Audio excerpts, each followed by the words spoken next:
Welcome back to another episode of the podcast, and this week's episode is coming as a request. It's a request that came from one of the lovely ladies in my WhatsApp group. Because following on from last week's episode, which was all around finding your tribe, finding your people, one of the questions she asked off the back of listening to that is, how do you find your romantic partner? How do you maybe notice the red flags of current relationships, or if you're single and you're looking for a committed relationship, how do you find that person? How do you know if they are your people? And she asked me to tell the story of how I met Grange. Now, I have done this on the podcast previously, but I'm happy to share it because, I love talking about how I met my soulmate. But this really ties in well with last week's episode, because it's about authentic relationships, isn't it? It's about being in relationships where we don't compromise ourselves, where we aren't trying to fit ourselves into a space we don't fit. And an analogy that I used on my Instagram stories last week was, it's a bit like wearing a size 7 shoe when you actually wear a size 8. When you walk, it's uncomfortable, your toes are getting crunched, you don't feel like you want to carry on walking in those shoes anymore. And it's the same when you are moving in circles where you don't fit. And the same can be said for any type of relationship, whether it's romantic or not. But when we are choosing, and we do get to choose who we bring into our circle, our arena, whatever we like to call it, I think the most empowering way we can do that is to, first of all, know what we want. Because if we don't know what we want, we don't know how to spot what we don't want, if that makes sense. So when I was newly single, after separating from the boy's dad, let's just say for anybody out there that's listening that has made the decision to step away from a marriage, regardless of what that marriage looked like, the decision is not one that comes easily. In many cases, not all, but in many cases. And I was watching a TikTok yesterday, and it was talking about, and this is specific to women in a relationship, not from the man's perspective, but it was a man that was talking on the TikTok, and he was saying, and I found it so interesting, when she's nagging at you, when she's asking you for support, when she's still talking to you, she's still in the marriage. But when she stops, when she goes silent, when she goes quiet, she's no longer there. She's checked out. She's already left. I found that so important, and it's not necessarily relevant to what I'm talking about today, but it just popped into my head because it's so true, isn't it? You hear all these, oh, she's such a nag, she's such a this, she's such a that, but she's doing that because she wants you, and she wants your attention, and she wants your support, and she wants your love. But when she checks out, she's gone. She knows that she's doing it on her own. So me and Grainger started talking, and from a position of me saying, I can't give you anything more than talk right now, because life was tricky and I was navigating an awful lot of stuff with my children, and I didn't want to overcomplicate stuff. But I enjoyed talking to him. I enjoyed talking in him sliding into my DMs. He was easy to chat to, and there was no he completely accepted that chat was all I had to offer, and he's like, I will wait. So we chatted, and there came a day where my children were with their dad for the weekend, and I thought to myself, maybe we can catch up in person. So I told him I was going to take the dog for a walk, and if he wants to come with me, he's welcome to. And he wanted to come. So at that time in my life, I was very cautious about entering into anything else. I just made one of the biggest decisions of my life. It was utterly heartbreaking. It was such a pivotal time, and I just felt completely heartbroken. But like I say, I enjoyed chatting to Grange. If anybody listening to this knows Grange, you will know he's such a kind, caring human being that will talk to anybody and will lend an ear to anybody. And at that time, he was a good friend to me. He'd become a good friend to me, a good listening ear. He would just give me space to talk, which is what I needed. But on this day, I said, yeah, okay, let's go for a dog walk. And this was the moment where the relationship started to evolve. And this is where Grange would say, this is where Steph interviewed me. And I didn't realise I was doing it, actually, but I did. I fully interviewed him on that trip, on that dog walk, because I didn't want to enter into anything that was going to be unhelpful for me at that time in my life. I didn't want to romantically connect with someone that wasn't going to love and support me in the way that I now needed, because I'd changed massively. I had so much more awareness of my needs and desires that I wasn't about to compromise any of that. So anybody that was going to come into my life, whether it was Grange or anybody else at that time, I didn't know what the future would hold. They had to look a certain way. When I say look, it was nothing about physical appearance. It was, they had to show up in the world in a way that would allow me to grow and grow with them, and not to make me shrink down. And I had shrunk down for many, many years, and that's on me. That's me taking ownership of that. And that was years of grief and years of sadness, and actually years of, complete suppressed grief, actually, of not having anywhere to go with it. I needed space to now deal with all of these things. The loss of my sister, to date, is one of the hardest things I have ever and continue to experience in my life. And if anyone was going to come into my life, they had to come in with the total acceptance that I had a grieving journey to go on, and it would continue for the rest of my life, and they had to be okay with that. And that sounds crazy, doesn't it? Because you think, well, anyone's going to be okay with someone else grieving. Of course, that's not always the case.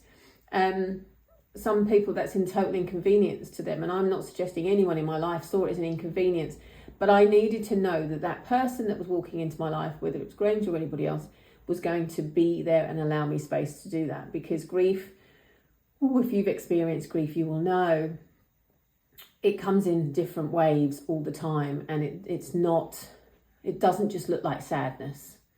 It can look like anger and other faces, and a person that was coming into my life had to be okay with that, be okay in themselves, to be confident and self-aware enough to not take me and my behaviour personally as I moved through a lot of this sadness and this grief. So Grange always tells the story that on that walk, that dog walk, and we probably walked for about 90 minutes, was a total interviewing process. And again, I got, unconsciously, now I look back and think, well, of course you was going to do that, Steph, because you had all of these reasons to do that. But I didn't realise I was doing it at the time. And I got so specific. Like, I even got down to the point of, do you like camping? Because in the life I had with my boys and their dad, they love camping. And I would suck it up because it made them all happy. But I really didn't enjoy it. And it wasn't something I wanted in my future. Now, the boys would go on and do that with their dad and would love every minute of it, and his partner. But it was never going to be something I wanted to do again. And if I had a man come into my life that wanted to do those things, it wasn't going to align. And I wasn't going to suck it up any longer, because I just wasn't. I hate camping. I just hate camping. I hate everything about it, the smell, everything about it. Anyway, so, I got very, very specific about what was really important to me, because for so long, I was so lost. I didn't know what I loved anymore. And again, this is no shade on anybody else that had been in my life prior to that moment. This was my grief. This was the disconnection to myself. I abandoned myself for many, many years, and not from a conscious perspective. I was also parenting from a very early age, and very quickly after my sister had passed away. I didn't have time to catch my breath. And that was a huge blessing in my life. None of this is I'm looking back and saying that was a bad thing. It was a huge blessing in my life, but it caught up with me, and it came in so many different waves that it was time for me to start making myself a priority, not making myself more important than anybody else in my life, but actually just giving myself the same love and grace that I gave to everybody else in my life. And I'd stopped doing it. I had stopped doing it because I had such a desire to fit and to want to create this beautiful life for my children, a life that I wish I'd had myself, because my parents divorced when I was young. It wasn't something I wanted for my own children. So I fought tooth and nail for that, and to both of our detriments, because, well, I'm not even going to go into that, but I'd got to a point where I had decided that I mattered as well, because I was unwell. I had a skin condition. I was suffering with chronic urticaria. It was showing up in my life. It was making me unwell. And it was like, actually, you matter too. You can give yourself the same love and grace that you have given to everybody else in your life. So the person that potentially was coming in to my life had to be right. And I was not going to compromise on important things. Of course, compromise is a huge part of any functioning relationship, whether that's intimate, romantic, or platonic, and friendships and colleagues and all of that stuff. Compromise is a big deal, right? Of course. I wasn't saying it's my way or the highway, but I was looking at Grainger at that point and saying, and asking him what things mattered to him, because our values had to meet and had to be respected on both parts. And actually our values are very, very lined up because of our lifetime experience that we both had, when it comes to family, when it comes to loyalty, and when it comes to lots of different things. Our values are extremely lined up, and our love language is completely different, which is very, very normal. But there's an awful lot of things that we both will agree on. And there's also a lot of things that we both don't agree on as well. But we have enough love and respect for each other to respect that and not disagree with that, but still stay true to ourselves. So one thing being my spiritual beliefs, I mentioned in last week's episode, Grange doesn't hold the same beliefs as I do in respect of past lives, life after death, all of those things. He doesn't share those beliefs.